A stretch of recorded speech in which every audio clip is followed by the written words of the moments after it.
পর্যটকদের উপর নৃশংস হামলা, বদলে গিয়েছে ভূস্বর্গের ছবি। যুদ্ধের পরিস্থিতি পাক ভারত সীমান্তে। জানা গিয়েছে কাশ্মীরেই নাকি এখনও গা ঢাকা দিয়ে রয়েছে 14 জন জঙ্গি, যাদের নাম পরিচয় সহ তালিকা ইতিমধ্যেই তৈরি করেছে জম্মু কাশ্মীর পুলিশ। প্রাথমিক অনুমান এরা প্রত্যেকেই প্রত্যক্ষ ও পরোক্ষভাবে পহেলগাঁও হামলার সঙ্গে জড়িত। তবে ফেরার জঙ্গিদের খোঁজে জারি তল্লাশি অভিযান। কিন্তু এরই মাঝে গোয়েন্দা মহলের হাতে বিস্ফোরক তথ্য। পহেলগাঁও হামলার ধাঁচে ভারতে নাকি আরও কয়েকটি হামলার ছক কষছে পাকিস্তান। ইতিমধ্যেই ওয়াঘা পেরিয়ে তৈরি হয়েছে প্রায় 40টি লঞ্চিং প্যাড। অনুপ্রবেশের অপেক্ষায় শতাধিক সন্ত্রাসবাদী। শুধু তাই নয়, এবার আটঘাট বেঁধে হামলার পরিকল্পনা পাক মুলুকের। তাই আগে থেকেই জঙ্গি স্লিপার সেলগুলিকেও তৈরি রাখা হয়েছে হামলার জন্যে।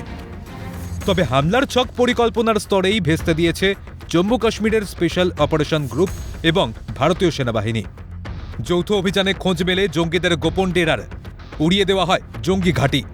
কাশ্মীর পুলিশ সূত্রে খবর, তল্লাশি অভিযানে গোপন আস্তানা থেকে উদ্ধার বিপুল পরিমাণ অস্ত্র, গোলা বারুদ, 5টি AK-47 রাইফেল, 8টি AK-47 ম্যাগাজিন এবং একটি পিস্তল ও ম্যাগাজিন, 660 রাউন্ড AK-47 এবং 50 রাউন্ড M4 এর গোলা বারুদ। এদিকে পুলিশ আর SOGর যৌথ অভিযানে যেমন একের পর এক জঙ্গি ডেরার মিলছে খোঁজ, তখন বিস্ফোরক দাবি জঙ্গি সংগঠন লস্কর-ই তৈবার সাথে যুক্ত TRF-এর। মূলত এই TRF সংগঠনই পহেলগাঁও হামলার মূল চক্রী। যদিও এখন সেই দায় এক প্রকার ঘাড় থেকে নামাতে মরিয়া লস্কর জঙ্গির শাখা সংগঠন।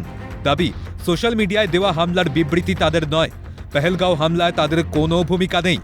কিন্তু প্রথমে হামলার কথা স্বীকার করে বীরত্ব দেখিয়ে হঠাৎ এই পিছু হটার কারণ কি?